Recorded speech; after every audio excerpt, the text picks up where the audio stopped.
రాంబాబు గారు, సుబ్బారావు గారు, ప్రభు గారు రావాలి ముందుకి ప్లీజ్. లచ్చికి గారు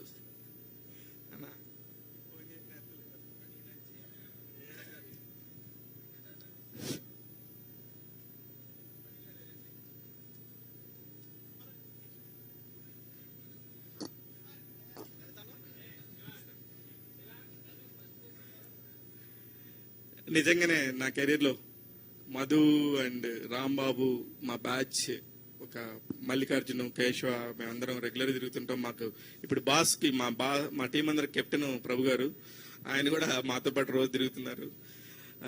చాలా చాలా చాలా చాలా థ్యాంక్స్ అందరికి, వచ్చిన వాళ్ళందరికీ. మధు, రాంబాబు గారు థ్యాంక్ యూ. ఒక్కసారి మైక్ పాస్ చేస్తే ఎవరికి చేయాలి? రాజేష్ గారు.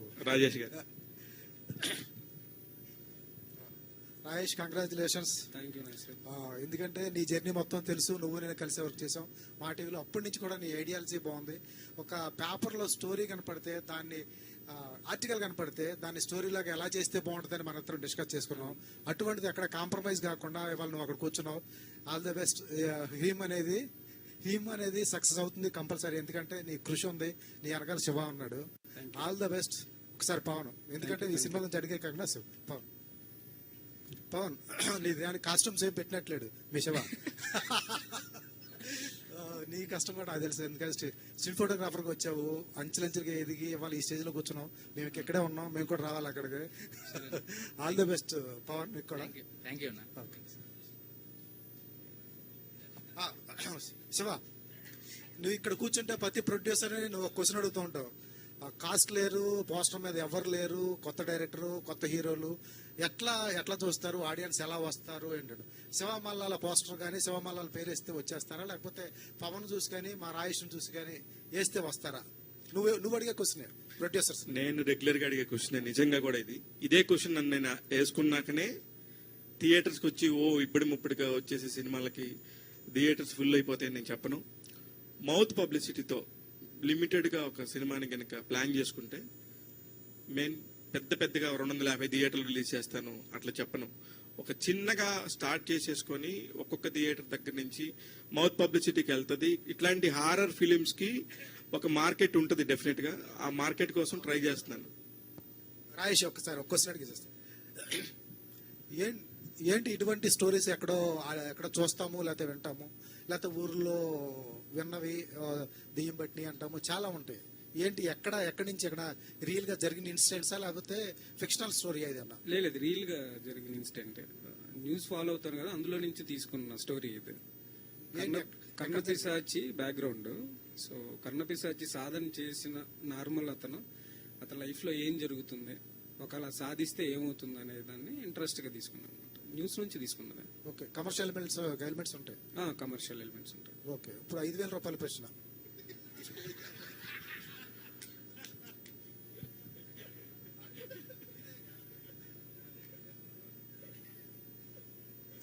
శివ, కంగ్రాట్స్. Thank you.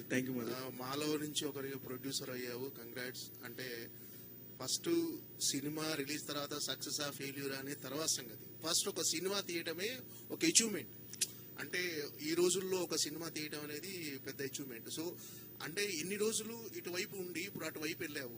ఏంటి ఎక్స్పీరియన్స్ ఎలా ఉంది? అంటే ఒక ప్రొడ్యూసర్ కష్టాలు తెలిసాయా ఏంటి? నిజంగా ఒక ప్రొడ్యూసర్ గా నువ్వు అంటే నీ ఎక్స్పీరియన్స్ ఎలా ఉంది? నాకు ఇప్పుడు ప్రొడ్యూసర్లు అందరూ అన్నం పెట్టే దేవుళ్ళకి కనబడుతున్నారు. ఎందుకంటే నేను ఒక చిన్న అటెంప్ట్, ఒక 34 కాల్ షీట్లు చేస్తేనే ఎంత పెయిన్ ఉండిందో తెలిసింది. కానీ నాకు ముందే అవగాహన ఉంటుంది, కొద్దిగా జాగ్రత్తగా చేసుకున్నాను. నాకు ముందే ఐడియా ఉంటుంది. ఇప్పుడు ఇక్కడ 100 రూపాయలు అవుతుంది అన్న దగ్గర 115 రూపాయలు 120 రూపాయలు పెట్టుకోవటం నాకు అలవాటు. ఆ జాగ్రత్త నన్ను ఇక్కడ దాకా తీసుకొచ్చింది అనుకుంటున్నాం. అది ఎక్స్పీరియన్స్ ఉండింది. చాలా ఉంటాయి, అసలు ఊహించని ఖర్చులు వస్తాయి, వాటన్నిటిని తట్టుకోవాలి. అదైతే మాత్రం నేను ఒకరోజు షూటింగ్ జరుగుతున్నప్పుడు సడన్ గా నేను ఎప్పుడైతే లేనో ఆ షూటింగ్ ప్లేస్ లో పోలీసులు వచ్చేసి సంబంధం లేకుండా ఆపేశారు. ఆ రోజు నేను ఆల్రెడీ పర్మిషన్ కోసం తీసుకున్నా కూడా ఆపేస్తే జస్ట్ వాళ్ళ ఈగో సాటిస్ఫై చేయడం కోసం నేను ఆ రోజంతా షూటింగ్ క్యాన్సిల్ అవ్వాల్సి వచ్చింది. దాదాపు ఒక్కరోజే నాకు 3,50,000 రూపాయలు నష్టం. అది మా టీం కూడా తెలియదు. నేను ఆ ఎఫర్ట్ ఎలా చేసుకున్నాను అదంటే జరుగుతుంటాయి. ఇవన్నీ కూడా చాలా అనుచితంగా వస్తాయి, అసలు సంబంధం లేకుండా వస్తాయి. తప్పనిసరి పరిస్థితుల్లో అన్ని చేసుకుంటేనే ప్రొడ్యూసర్ అవుతాడు. అందుకే నాకు ప్రొడ్యూసర్ దేవుళ్ళ కనబడుతున్నాడు. అది చిన్న ప్రొడ్యూసరా పెద్ద ప్రొడ్యూసర్ అనేది లేదు. ఎవరికైనా సరే ఒకరోజు షూట్ జరుగుతుంటే 100 మందికి భోజనం వస్తుంది. అదైతే నేను కూడా నమ్ముతున్నాను. Shivanna, thank you. Shivanna, hi. Hi Rajesh. All the best అన్న. ఈ సినిమా గురించి ఎప్పుడు చెప్పినా విఎఫ్ఎక్స్ గురించి చెప్పేవాడు ఎప్పుడు అవును, అవును. బేసిక్ గా. అంటే సింహభాగం ఈ సినిమాకి సంబంధించి బడ్జెట్ లో సింహభాగం విఎఫ్ఎక్స్ కే పెడుతున్నట్టు అనిపిస్తుంది. సో ఏంటి ఏ కంపెనీ చేస్తుంది, దీనికి కేర్ ఎలా తీసుకున్నారు విఎఫ్ఎక్స్ సంబంధించి? ఐరేంద్రి స్టూడియోస్ అని ఆ కుర్రోడు పవన్, నాకు మన రాజేష్ గారు ఈ టీం ద్వారానే పరిచయం. అరవింద్ అనే కెమెరామెన్, వీళ్ళందరూ కూడా అందరూ కలిసేసి తీసుకున్న డెసిషన్. ఆ పవన్ అనే అతను వచ్చినాకప్పుడు ఓన్లీ అప్పుడు అతను విఎఫ్ఎక్స్ మీద వర్క్ చూపించాడు నాకు. అతను చాలా హాలీవుడ్ సినిమాస్ కి ఇట్లా వీళ్ళు ఏం చేస్తారంటే విఎఫ్ఎక్స్ వర్క్ అంటే అందరూ ఒక పేరు అనుకుంటారు కానీ ఆ పేరు చేయరు. వీళ్ళందరూ డిస్ట్రిబ్యూట్ చేస్తారు వర్క్ ని. ఆ వర్క్ ని ఎలా డిస్ట్రిబ్యూట్ చేస్తారు, ఎంత ఫాస్ట్ గా ఇవ్వగలరు అనేది నాకు పవన్ చూసినప్పుడు చాలా యాక్టివ్ గా అనిపించాడు. అది కాక పెళ్లి గారిని కుర్రోడు కావడంతో 24 గంటలు మా టీంతో ఎఫర్ట్ చేసేవాడు. ఇక్కడ రాజేష్ గురించి చెప్పాలి నేను. రాజేష్ కి నిజంగా నేను చాలా ఒక డైరెక్టర్ కి ఇచ్చే పెద్ద పెద్ద ఎఫర్ట్స్ నేను నిజంగా ఇవ్వలేకపోయాను. నేను ఇవ్వలేదనేది ముందు తెలుసు ఆయనకి. రాజేష్ కి తెలుసు, నా టీం అందరికీ తెలుసు నేను ఎలాగా సినిమా ప్లాన్ చేశాను అనేది. అందుకని నాకు ఎఫర్ట్ గా ఏమనిపించలేదు. అందుకనే రాజేష్ వెళ్ళి 24 గంటలు విఎఫ్ఎక్స్ టీంతో కూర్చునేవాడు. వీళ్ళందరూ కూర్చొని ఒక వర్క్ ని చేసుకుంటూ వచ్చినప్పుడు, అందుకే 2 షాట్లు అన్నది 218 షాట్లు అయినా సరే చాలా ఎఫర్ట్ పెట్టి చేసుకున్నారు. అవన్నీ మనం రాజమౌళి గారి లాగా అద్భుతంగా ఉంటాయి అట్లని కాదు, మా కథకి ఏం కావాలో అవి ఉంటాయి. అంతవరకు మాత్రం మేము ఖచ్చితంగా చేసుకోగలిగాం. ఆ విషయంలో పవన్ ఖచ్చితంగా అందించాడు మాకు. ఆల్ ద బెస్ట్ అండి. రాజీవ్ గారు సార్, ఈ క్యారెక్టర్ విన్నాక ఓకే చేశారా, లేదంటే శివ మల్లాల ప్రొడ్యూసర్ అనగానే ఓకే అనేసారా? శివ మల్లాల ప్రొడ్యూసర్ అనగానే ఓకే చేశాను. నేను క్యారెక్టర్ వినలేదు, ఏమీ వినలేదు. బేసిక్గా మీరు కొంచెం చూజీగా ఉంటున్నారు కదా ఈ మధ్య కాలంలో, అసలు చాలా చూజీగా చేస్తారు. సార్ మళ్ళీ కూడా చెప్తున్నా, క్లారిఫై చేస్తాను. కొన్నిసార్లు చూజీగా ఉంటాను, కొన్నిసార్లు అసలు చూజీగా ఉండను. నాకు డబ్బులు కావాలి, చేసేస్తాను, అంతే కదండి. మరి సర్వైవ్ అవ్వాలి కదా. కొన్నిసార్లు సర్వైవ్ అవ్వడం కోసం చేస్తాను, కొన్ని నన్ను నేను సాటిస్ఫై అవ్వడం కోసం చూజీగా ఉండి చేసుకుంటాను. ఇది ఎస్పెషలీ నేను కేవలం శివ మల్లాల అనే వ్యక్తి కోసమే చేశాను. ఫోన్ చేశాడు, ఎస్ ఐఎమ్ డూయింగ్ ఇట్, అంతే. సో వినకుండా అవసరం లేదు. కొన్ని చోట్ల అలాంటివన్నీ పెట్టుకోకూడదు, అందుకని అలా పెట్టుకోలేదు. అండ్ డ్రాగన్ లో మీరు ఒక క్యారెక్టర్ చేయబోతున్నారు. సో ఎప్పుడు జాయిన్ అవుతున్నారు, జాయిన్ అయ్యారా ఆల్రెడీ? సార్ ఇప్పుడు ప్రస్తుతం ఇప్పుడు ఏమని చెప్పాను అనుకోండి, బాగోదు. ఇప్పుడు జాయిన్ అయ్యారా, జాయిన్ అవ్వలేదా చెప్పండి. జాయిన్ అయ్యాను. రాజేష్ గారు, ఫస్ట్ ఆఫ్ ఆల్ కంగ్రెస్ అండి. Thank you. మా జర్నలిస్టుల్లో శివ గారు అంటేనే మాటలు మాంత్రికుడు అని మా ఫీలింగ్ అండి బేసిక్ గా. అలాంటి మావాడిని మీరు కట్టుబడేశారంటే అసలు అది ఎలా జరిగింది? శివన్ నాకు ఎప్పటి నుంచో పరిచయం అండి. మా టీవీలో పనిచేస్తున్నప్పటి నుంచే పరిచయం. సో అప్పటి నుంచే క్రికెట్ ఆడుతూ ఉండేవాళ్ళం.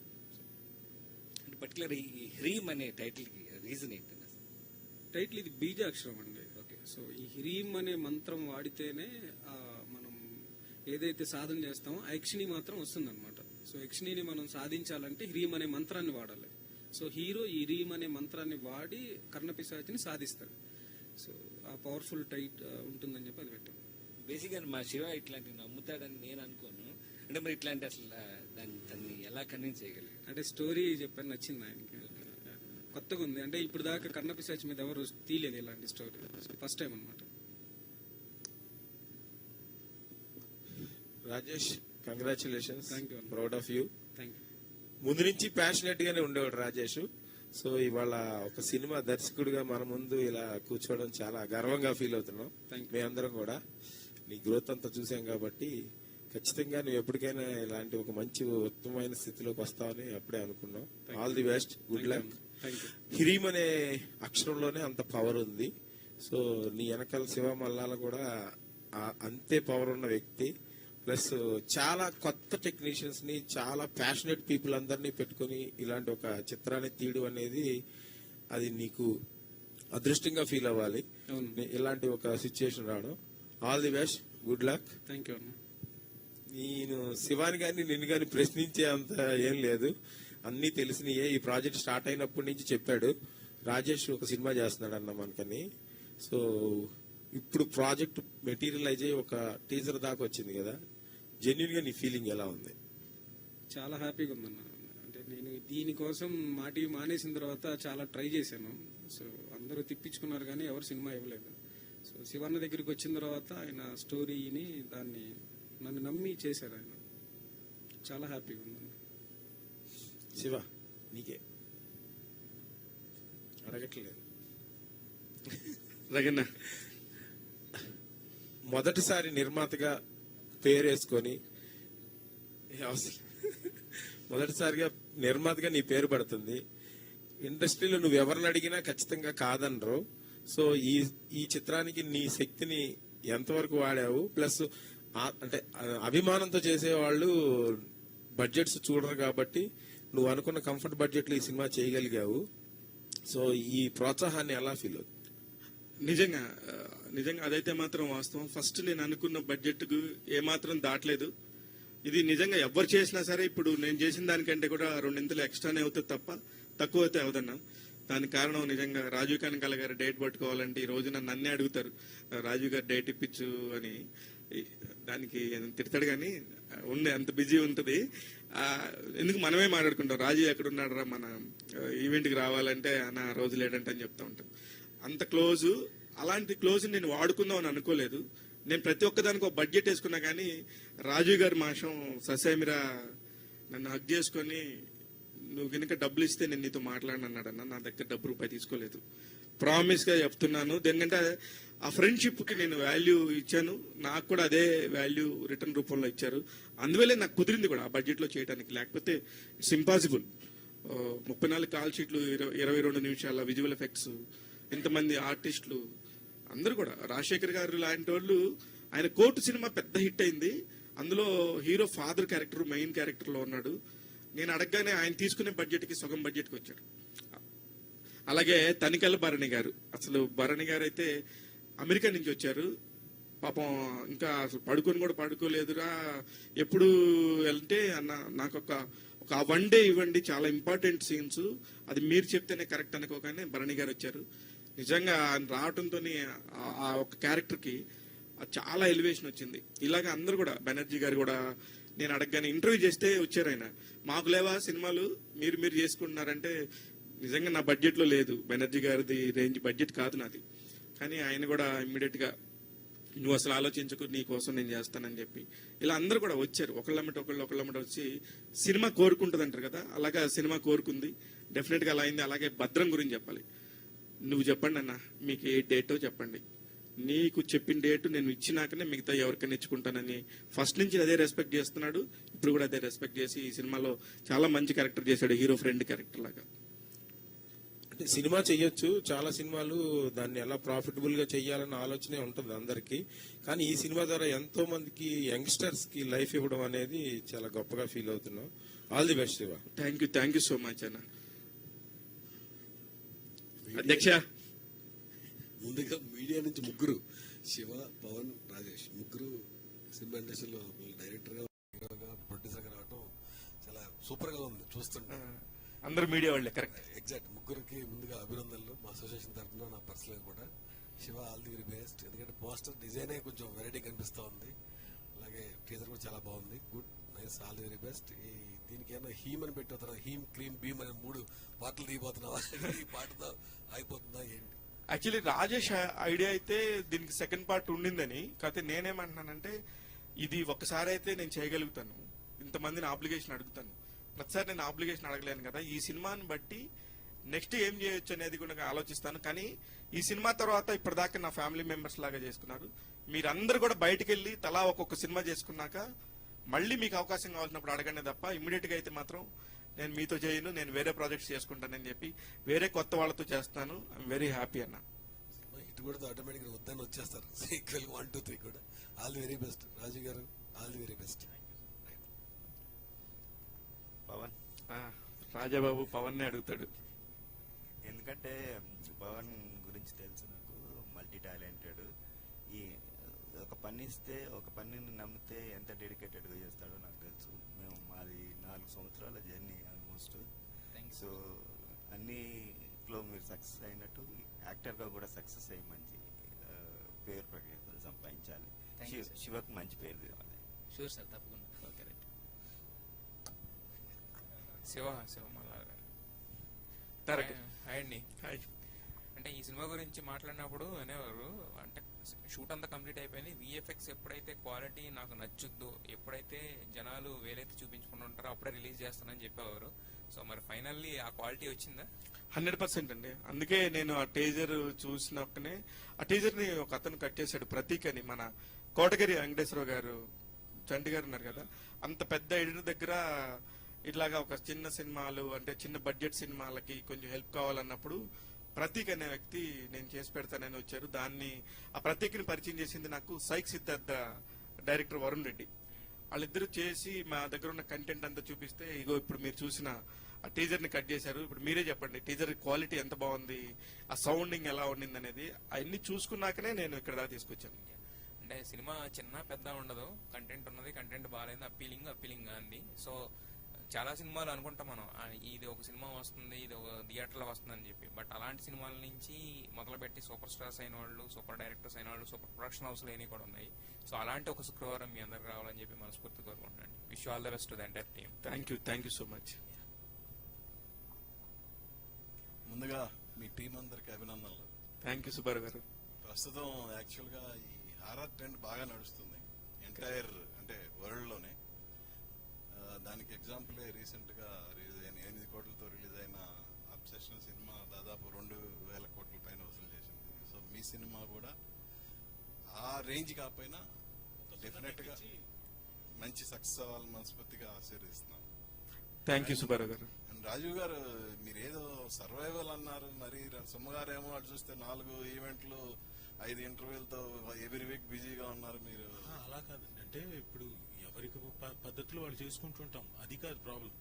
కొన్ని ఉంటాయి కదా, అంటే జీవితంలో జరిగినవేవో ఉంటాయి కదా, దాన్ని అంటే సరిదిద్దుకోవడానికి కూడా కొన్ని కావాల్సి వస్తాయి. అది అన్నీ చెప్పలేదు. సో కావాలి, కొన్ని కావాలి, సర్వైవల్ కోసం కొన్ని కావాలి, కొన్ని మనం సాటిస్ఫై చేసుకోవడానికి అంతే. సో మీ సహాయ సహకారాలు మా శివకి ఇచ్చినందుకు థ్యాంక్ యూ. అలా ఏం లేదు సార్. బ్రదర్ పవన్, సో మీరు అంటే ముందు ఎంతో స్ట్రగుల్ అయి ఉంటారు, ఈ సినిమాకి మీరే అన్నప్పుడు మీ ఎగ్జాక్ట్లీ ఫీలింగ్ ఏంటి? మీరే హీరో అన్నప్పుడు. నేనే హీరో అన్నప్పుడు ఫస్ట్ ఆఫ్ ఆల్ నేను చేయగలనా అనే డౌట్ వచ్చేదండి. దానికి డైరెక్టర్ రాజేష్ గారు, నువ్వే చేస్తావు, నువ్వైతేనే దీనికి న్యాయం చేయగలవు, దీనికి ఈ సినిమాకి నువ్వే కరెక్ట్ యాక్ట్ అనేసి నాకు తన దగ్గరుండి అన్ని ఇలా చేయాలని చెప్పేసి తను చేయించాడండి. ఫస్ట్ తను చేసి చూపించేవాడు, తర్వాత దాన్ని కొంచెం ఇంప్రూవ్మెంట్ చేసేసి ఓకే నేను చేయగలను అనుకున్నప్పుడు స్టెప్ తీసుకుని ముందుకు వచ్చాను. Okay okay. అంటే చేసినాక ఇవి చూసుకున్నాక, రష్ కానీ అవన్నీ చూసుకున్నాక మీకు ఎట్లా అనిపించింది? చాలా బాగా అనిపించిందండి. అంటే చాలా బాగా సినిమా అవుట్పుట్ చాలా బాగా వచ్చింది. ఇది నేనే చేశానంటే ఫీలింగ్ నాకు కలిగిందండి. All the best. Thank you sir. అన్న శివన్న, అంటే ప్రొడ్యూసర్లు అంటే చాలా కష్టపడతారు, టీం అంతా కష్టపడతారు సినిమా కోసం, కానీ ఆడియన్స్ మాత్రం సినిమా బాగుందా లేదా అనేది చూస్తారు. ఆ పాయింట్ ఆఫ్ వ్యూలో ఇది ఎంతవరకు కనెక్ట్ అవుతుంది ఆడియన్స్ కి? అది చెప్తున్నాను నేను డే 1 నుంచి చెప్తుంది. మా పర్టికులర్ సినిమాకి మేము ఇక్కడ దాకా తీసుకురావటం మేము తేగలమా లేదా, అసలు ఒక సినిమాని డైరెక్ట్ గా ప్రొడ్యూస్ చేయగలమా లేదా, మనం ఎందుకు చేయగలం చేయలేమా అనే దాని మీదే మైండ్ సెట్ లో ఉన్నాను. కంటెంట్ పరంగా చూస్తే కనుక నేను కూడా ఒక రివ్యూ రైటర్ కాబట్టి ఖచ్చితంగా ఒకసారి చూసిన వాళ్ళు మాత్రం బాగానే ఉంది, డెఫినెట్ గా చూడొచ్చు, కొత్తగా ప్రయోగం చేశారు, ఒక కొత్త కంటెంట్ చెప్పారు, ఉన్న దానిలోనే చాలా మంచి విజువల్ ఎఫెక్ట్స్ ఇచ్చారు అనేది మాత్రం ఖచ్చితంగా మాట్లాడుకుంటారు. మధ్యలో వీళ్ళందరూ కొత్త ఆర్టిస్టులు కదా అనుకునే లోపు ఒక్కొక్క ఆర్టిస్ట్ వచ్చి జాయిన్ అవుతా ఉంటారు. ఒక్కొక్క ఆర్టిస్ట్ దగ్గర నుంచి మంచి కథ వస్తూ ఉంటుంది, ఒక్కొక్క ఆర్టిస్ట్ వెళ్ళిపోతా ఉంటాడు, ఇంకొక ఆర్టిస్ట్ వస్తూ ఉంటాడు. అదే ఇది సక్సెస్ ఫార్ములా అని నేను నమ్ముతున్నాను. శివ, రివ్యూలు బాగా చెప్తావు కదా, రేటింగ్ కూడా ఇస్తుంటావు. సో మీ సినిమాకి ఎంత రేటింగ్ వేసుకుంటావు? ఈ సినిమాకి రేటింగ్ నేను ఇస్తానన్నా, నిజంగా కూడా డెఫినెట్ గా ఇస్తాను. ఆ రేటింగ్ల ప్రకారమే మా డైరెక్టర్ని కానీ మా విఎఫ్ఎక్స్ వాళ్ళని కానీ నేను ఖచ్చితంగా 1-2 సార్లు చెక్ చేసుకొని, ఫస్ట్ నేను చూసినప్పుడు 2.5 అనుకున్నాను, ఆ తర్వాత 2.75 అయింది. ఇప్పుడు టేజర్స్ ఇవన్నీ చూసినాక 3 రేటింగ్ ఇవ్వచ్చేమోనని నేను అనుకుంటున్నాను. ఇంకా ఫైనల్ కాపీకి నాకు ఇంకొక 15 రోజులు టైం పట్టిద్ది. అది చూసినాక మీకు పర్సనల్ గా చెప్తాను. ఇది ఏంటంటే ఇక్కడ వరకు వచ్చింది, ఇంతేనన్నా, అబద్ధం చెప్పకూడదు కదా. ఫస్ట్ నేను చూసినప్పుడు ఇది ఒక 2.5 రేంజ్ ఉంటుందా అని నాకు నేనే అనుకున్నాను. కొన్ని కరెక్షన్స్ చేశాము ఆ విఎఫ్ఎక్స్ పవన్తో కానీ అప్పుడు 2.75 అయిద్దేమో అనుకున్నాను. ఆ తర్వాత ఇప్పుడు టీజర్ ఇవన్నీ వచ్చి సౌండ్ మిక్స్ చేసి అంతా మిక్స్ అయినాక 100% మనం ఒక 3 రేటింగ్ సినిమా ఇచ్చాను అనేది మాత్రం నేను అనుకున్నాను. థియేటర్స్కి వచ్చే ముందు ఖచ్చితంగా చెప్తాను అది నెక్స్ట్ ప్రెస్ మీట్ లో. చవింద గారు, చమిందర్ సో అంటే మీరు ఇందాక మాట్లాడుతూ అబ్సెషన్ అన్నారు కదా, అది రీసెంట్ సెన్సేషన్ వరల్డ్ వైడ్ గా. సో దాంతో పోల్చినప్పుడు ఎక్స్పెక్టేషన్స్ పెరుగుతాయి. మీకు ఈ అబ్సెషన్ ఏంటి? అంటే నాకు first of all horror genre చాలా థ్రిల్లింగ్ గా అనిపిస్తుంది. మీరు అబ్సెషన్ చూసుంటే చూసారు కదా. So you saw how Nikki was obsessed with bear. So ఈ సినిమాలో కూడా I'm obsessed with my lover boy. సినిమాలంటే కూడా అబ్సెషన్? మా సినిమా ఫుల్ అబ్సెషన్. మీరు డైలాగ్ వింటే అంతం తర్వాత కూడా నువ్వు నాకే సొంతం అంటే తను చనిపోయినా కూడా వదలను, అంత అబ్సెషన్ తనంటే. All the best. Thank you. Rajeev గారు, ఈ మూవీ కథ వినకుండానే శివ గారి కోసం ఒప్పుకున్నారు కదా. సో క్యారెక్టర్ చేసిన తర్వాత మీకు ఎలా అనిపించింది? ఓకే చేసినందుకు సాటిస్ఫాక్షన్ ఉందా సార్? Yes, definitely. అంటే ఫస్ట్ ఆఫ్ ఆల్ ఏంటంటే ఒక కొత్త లుక్, ఆ గెటప్ నాకు ఇచ్చేసరికి లొకేషన్ లో I was 50% I'm satisfied for the look. So ముందు అక్కడ నాకు ఐ వాజ్ వెరీ హ్యాపీ. మిగతాది అక్కడ ఏం చేస్తాను ఏంటి అన్నది కూడా ఆలోచించలేదు. బట్ ఆ 50% నాకు ఆనందం కలిగించేది. అండ్ సుబ్బారావు గారు ఇందాక అడిగారు ఏంటి కొన్ని చేస్తారు కొన్ని ఏంటి మీకేంటని. అంటే నా పర్సనల్ అలవాట్లు ఉంటాయి కదా కొన్ని దానికోసం సంపాదించుకోవడానికి అంతే. మిగతా ఎట్లా ఇంటికి వెళ్ళ కదా. ఇంకా మీకేమైనా any other questions? Hi sir. Hi. ఎలా ఉన్నారు? గుడ్. How are you? మీరు బాగుంటారు నాకు తెలుసు సార్. ఈ ప్రాజెక్ట్ చేసినప్పుడు లైక్ ఎన్ని డేస్ మీరు షూట్ చేశారు? అండ్ మీ క్యారెక్టర్ మీకు చెప్పినప్పుడు ఏంటి అసలు ఓకే ఈ క్యారెక్టర్ చేద్దాం అని అనిపించిందా అసలు, లేకపోతే ఓకే శివ మల్లాల గారి కోసం చేశారా? నేను శివ మల్లాల గారి కోసమే చేశాను. సినిమా మొత్తం 34 రోజులు చేశారు. ఓకే, నేను లొకేషన్కి వెళ్ళిన తర్వాత నా క్యారెక్టర్ నిడివిని బట్టి దాదాపుగా ఒక 5 days 6 days చేశాం. లెట్స్ సీ అది ఇప్పుడు లెంత్ ను బట్టి ఏమవుతుందో ఏంటి, ఉంచుతారో తీసేస్తారో. సో రిలీజ్ అయిన తర్వాత కానీ తెర మీద చూసుకుంటే కానీ చెప్పలేము కొన్నిసార్లు. So that way. But I'm very satisfied with my getup and character also. అంటే ఒక డిఫరెంట్ క్యారెక్టర్. అది కూడా శివ విన్నాడు కాబట్టి నమ్మాడు కాబట్టి నన్ను పిలిచాడు, లేకపోతే పిలవడు. లేకపోతే ఇంకొక మరీ దేనికి పనికిరాంది వెనక భట్టుడు క్యారెక్టర్ అయితే ఇవ్వడుగా. సో ఆయన మీద నమ్మకంతో చేశాను. పవన్ గారు, మీ కష్టం నాకు తెలుసు, ఎందుకంటే మీరు ఎంత కష్టపడ్డారో ఒక సినిమాని చేయాలి. మీ ప్యాషన్ ఏంటో నాకు తెలుసు మొత్తం కంప్లీట్ గా. సో మిమ్మల్ని మీరు స్క్రీన్ మీద ఎంత పెద్ద 70mm స్క్రీన్ మీద చూడబోతున్నారు. సో మీకు ఆ ఫీలింగ్ ఏంటి? సో జనాలంతా కూడా యాక్సెప్ట్ చేయాలి కదా. సో ఇలాంటివన్నీ ఉన్నప్పుడు మీ ఫీలింగ్ ఏంటి, ఎలా ఉంది ఒక థియేటర్ రిలీజ్కి వచ్చినప్పుడు? 70mm స్క్రీన్ మనం చూస్తున్నప్పుడు ఆల్రెడీ సినిమా షో చూసామండి మేము. ఒక ఫస్ట్ కాపీ అది చూస్తున్నప్పుడు నన్ను చూస్తున్నప్పుడు ఓకే బాగున్నాను, బాగా చేశాను. నాకన్నా కూడా నా పక్కన ఉన్న వాళ్ళందరూ బాగా చేసావు, బాగా న్యూస్ దీని మీద సూట్ అయ్యా ఉన్నట్లుగా చెప్తుంటే ఆ ఫీలింగ్ చాలా గ్రేట్గా ఉంది. అంటే అంత కాదు, నార్మల్గా. సో దాన్ని మనం మాటలో చెప్పలేము అనమాట ఆ ఫీలింగ్ అనేది. రాజేష్ గారు, హాయ్ అండి. సో శివమల్లాల గారిని స్టోరీ కానీ ఇవన్నీ చెప్పి ఎలా ఒప్పించారు ఏంటి? అంటే చాలా స్టోరీస్ మీరు జనరల్ గా రాస్తూ ఉంటారు. ఆబ్వియస్లీ మీకు మైండ్ లో కూడా చాలా స్టోరీస్ ఉంటుంటాయి. బట్ పర్టికులర్ గా ఈ స్టోరీ ఒప్పుకోవడానికి ఆయన రీజన్ ఏంటి? కొత్తగా ఉంది స్టోరీ. సో శివన్న చాలా పర్టికులర్ గా ఉంటారు. ఏం చెప్పినా దానికి ఆయనకు అన్ని తెలుసు అనమాట. సో ఇది బాగా నచ్చింది నేను చెప్పినప్పుడు. స్టోరీ ఎప్పుడు వినలేదు, కొత్తగా ఉంది. దీన్ని అందరం కూర్చొని ప్రాపర్ గా దాన్ని ప్రిపేర్ చేసాం. సో అందుకు ఒప్పుకున్నాం. చమింద్ గారు, హాయ్ అండి. ఇందాక రాజీవ్ గారు చెప్పినప్పుడు హ్రీమ్ అనే సినిమా చూసిన తర్వాత బయటకు వచ్చిన తర్వాత మీ విజన్ అనేది ప్రతి ఒక్కరికి యాప్ట్ అయి ఉంటుంది అని చెప్పారు. మీరు గుర్తుండిపోతారు అని అన్నారు. సో సెట్స్ లో ఎలా ఉంది? ఆ భయం కానీ ఏమైనా క్యారీ చేశారా ఏ సిచ్యువేషన్ లో అయినా?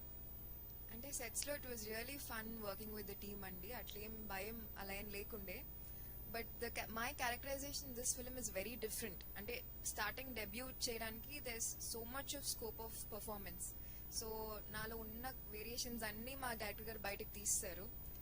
So yeah you'll all have fun అండి. క్యారెక్టర్ అయితే ఖచ్చితంగా ఒక డెబ్యూటెంట్ చేసినట్టయితే మీకు అనిపించదు. యుల్ రియల్లీ యా 3 వేరియేషన్స్ ఉంది ఇందులో. మీరు పోస్టర్ లో చూస్తే మీకు దేవతగా కనిపిస్తాను, పిశాచిగా కనిపిస్తాను, నార్మల్ అమ్మాయిలా కనిపిస్తాను. సో చాలా వేరియేషన్స్ ఎక్స్పెక్ట్ చేయొచ్చు మీరు దీంట్లో. శివ గారు. లక్ష్మి గారు. Hi sir. Hi. ముందుగా కంగ్రాచులేషన్స్ ప్రొడ్యూసర్ గా నేమ్ ట్యాగ్ తీసుకున్నందుకు. అండ్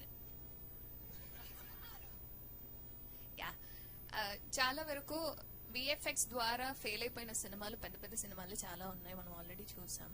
సో ఈ సినిమా మెయిన్ పాయింట్ విఎఫ్ఎక్స్ అన్నారు. అందులో ఎంతవరకు జాగ్రత్తలు తీసుకున్నారు విఎఫ్ఎక్స్ చేసే ముందు? నో ఈ సినిమా మెయిన్ పాయింట్ అసలు విఎఫ్ఎక్స్ కాదు. విఎఫ్ఎక్స్ అనేది 2 షాట్లు ఉంటాయని మా డైరెక్టర్ డే 1 నుంచి చెప్పాడు. మీరు ఇప్పుడు మళ్ళీ అడిగినా కూడా 2 షాట్లే ఉన్నాయని చెప్తాడు. అలా కాదు, విఎఫ్ఎక్స్ తర్వాత ఒక్కొక్కటి కథకు తగ్గట్టుగా యాడ్ అయినాయి. ఆ కథ తీసుకుంది ఆ విఎఫ్ఎక్స్ పాయింట్ ఆఫ్ వ్యూని. ఇప్పుడు లేదంటే రాజీవ్ కనకాల గారు మా దగ్గర బడ్జెట్ లేకపోతే మామూలుగా వచ్చేస్తాడు. రాజీవ్ కనకాల గారు వచ్చేసి ఊరికి ఆ ఇంట్లో అలా ఏలు పెట్టగానే చేయి పెట్టగానే అక్కడ మంత్రం శ్రీమంత్రం వస్తుంది ఉంటది కదా ఒకటి చార్ట్, శ్రీచక్రం అలా ఫామ్ అయిపోతుంది. అలా ఫామ్ చేయడానికి విఎఫ్ఎక్స్ లేకపోతే అలా కూడా చేసి అతను ఇక్కడ ఏదో ఉందని చెప్పొచ్చు మామూలుగా విజువల్ గా లేకుండా. కానీ విజువల్ గా చేస్తే ఉండే ఎఫెక్ట్ ఏంటనే దాని మీద మాకు ఒక ఐడియా ఉండి అక్కడ పెంచుకున్నాం. అది రాయేష్ తప్పు కాదు, ఎవరి తప్పు కాదు. దానికి కథకు అవసరమైంది, కథ డిమాండ్ చేస్తా వెళ్తుంది కాబట్టి మేము కూడా టైం తీసుకున్నా పర్లేదని చెప్పేసి చేసుకున్నాం. యాక్చువల్లీ ఇది 8 నెలల్లో మేము ఫస్ట్ స్టార్టింగ్ నుంచి 8 నెలల్లో రిలీజ్ చేద్దాం అనుకున్నాం. కానీ 9 నెలల 15 రోజులు అయింది. దానికి కారణం ఆ విజువల్ ఎఫెక్ట్స్, ఆ క్వాలిటీ బాగా రావటం అంతే. థ్యాంక్ యూ అన్న. Congratulations first of all. So happy for you అన్న. Thank you Sunil. అది అంటే మీరు చాలా ప్రాక్టికల్ గా ఉంటారు అండ్ చాలా ఆన్ పేపర్ అంటే ఆన్ పాయింట్ మాట్లాడతారు. సినిమా తీసేటప్పుడు చాలా డిఫరెంట్ పర్స్పెక్టివ్స్ ఉంటాయి, లైక్ ఐడియాలజికల్ డిఫరెన్సెస్ వస్తాయి. ఇనీషియల్ గా స్టార్ట్ చేసినప్పుడు ఒకటి అనుకుని అండ్ సినిమా ఫినిష్ అయ్యేటప్పటికి డైరెక్టర్ కి అండ్ ప్రొడ్యూసర్స్ కి మధ్య చాలా డిఫరెన్సెస్ వస్తాయి. మనం చాలా సందర్భాల్లో వాటి గురించి కూడా డిస్కస్ చేసాం. సో మీ పర్స్పెక్టివ్ ఎట్లా ఉంది? సేమ్ ఐడియాలజీ కంటిన్యూ చేశారా లాస్ట్ వరకు కూడా డైరెక్టర్ కి మీకు అండ్ ఏదైనా డిస్కషన్స్ కానీ? Very interesting question Sunil. Cinema అన్నాక ఖచ్చితంగా కూడా ప్రతి ఒక్కళ్ళ దగ్గర గొడవలు ఉంటాయి. ఏం గొడవలు అంటే అది నాకు ఆ సీన్ అలా కావాలి, ఈ సీన్ ఇలా కావాలి అనే గొడవ ఉంటది. కానీ ఇందులో డిఫరెంట్ గా నాకు ఆ ప్రాబ్లం రాలేదు ఎప్పుడు. ఇందులో వచ్చిన గొడవ ఏంటంటే అసలు ఊహించలేదు ఎప్పుడు. అలాంటి విచిత్రమైన గొడవలు వచ్చాయి తప్ప సినిమా కంటెంట్ పరంగా ఎప్పుడు గొడవలు రాలే. ఫైనల్ గా దేనికంటే రాజేష్ కి చాలా క్లారిటీ ఉంటది, నేను ఇది చేస్తున్నాను అని ఖచ్చితంగా వచ్చి నాకు చెప్తాడనమాట. ఇది చేస్తానంటే దానికి బడ్జెట్ ఎంత అవుతుంది, అది మనం చేయగలం లేదా అని రాజేష్ నేను ముందు మాట్లాడుకున్నాకనే బయటకు వెళ్తుంది. ఆ బయటకు వెళ్ళినప్పుడు ఎవరికి తెలియని విషయం ఏంటంటే రాజేష్కి ఒక్కడికే తెలుసు అనుకుంటారు, కానీ రాజేష్ నాకు అది ముందే చెప్పుంటాడు. అందుకని ఇది ఇంత దాకా రాగలిగింది అనేది నా ఫీలింగ్. రాలా గొడవలు అనేది అసలు గొడవ నా దగ్గర గొడవే ఉండదు, మీకే తెలుసు. ఏదైనా ఉన్నా కూడా సరే రావని అనుకుంటాను, వదిలేస్తాను తప్ప అసలు గొడవే ఉండదు నాకు. ఇప్పుడు ఎవరితోనూ కూడా గొడవ లేదు. ఇందులో అంటే ఇంక మన ఇంట్లో పిల్లోడు రాజేష్ లాగా, సొంత బ్రదర్ లాగా కదా. వాడు ఏదైనా అడిగితే సారీ రాజేష్ వాడన్నాను అడిగితే నేను ఇట్లా కాదమ్మా ఇట్లా చేద్దామని చెప్పేవాడిని తప్ప కావాలని అతను నేర్చుకోవాలని అతనికి అసిస్టెంట్ కూడా ఇవ్వలేదు నేను. ఆఫ్టర్ షూటింగ్ కో డైరెక్టర్ వెళ్ళిపోయారు, 2 అసిస్టెంట్ డైరెక్టర్ వెళ్ళిపోయారు. రాజేష్ నువ్వు వెళ్ళి విఎఫ్ఎక్స్ దగ్గరికి వెళ్ళమనేవాడిని, హార్డ్ డిస్క్ తీసుకుని వెళ్ళేవాడు. ఇట్లాంటి డైరెక్టర్ ఉంటే ఏ నిర్మాతకైనా సుఖం, చాలా మంచి డైరెక్టర్ అవుతాడు అంటానికి ఇది ఒక ఉదాహరణ. డౌన్ టు ఎర్త్ ఉంటాడు అన్నిటికంటే. అతను అద్భుతంగా తీస్తాడా, రాజమౌళి గారి లాగా తీస్తారా అని నేను చెప్పను, కానీ అతను అనుకున్నది మనం ఇచ్చిన రూపాయికి మాత్రం ఖచ్చితంగా న్యాయం చేస్తాడు. అందులో అయితే రాజేష్ నేను అసలు పేరు పెట్టను. రాజేష్కి ఇప్పుడు కాదు, నిజంగా చెప్తున్నా, ఈ రోజు చెప్తున్నాను, రాజేష్ నీకు ఎప్పుడు చెప్పలేదు, ఈ సినిమాలో కనుక నిజంగా ప్రాఫిట్స్ వస్తే ఖచ్చితంగా నా ప్రాఫిట్స్ లో నీకు 10% ఇస్తాను.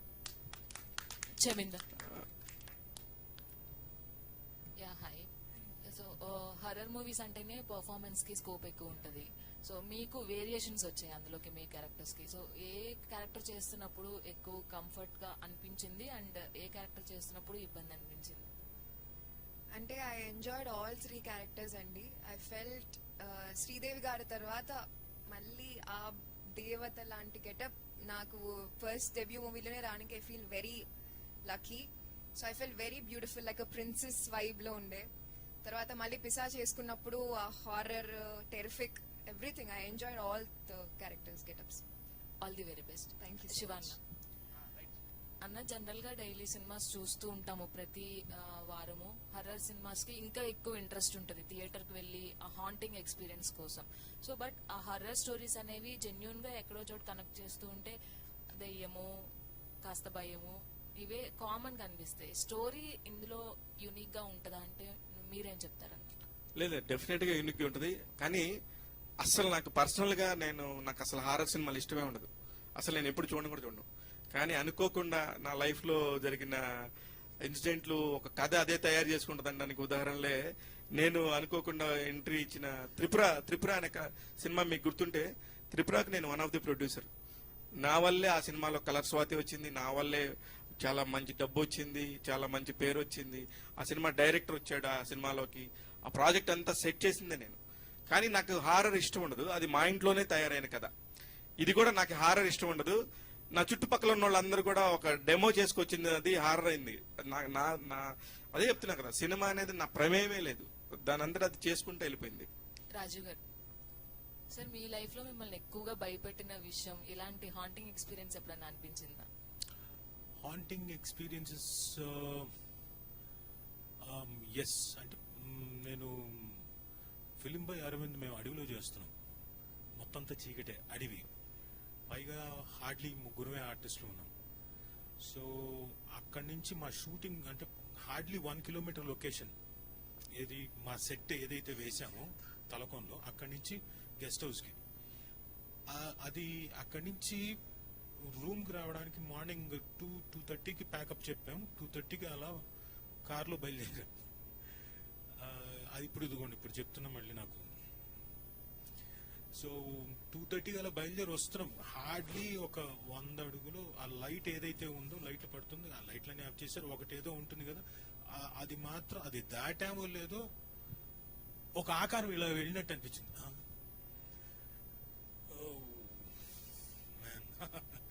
ఓకే అనుకున్నాం. అది కొంచెం భయపెట్టిన విషయం.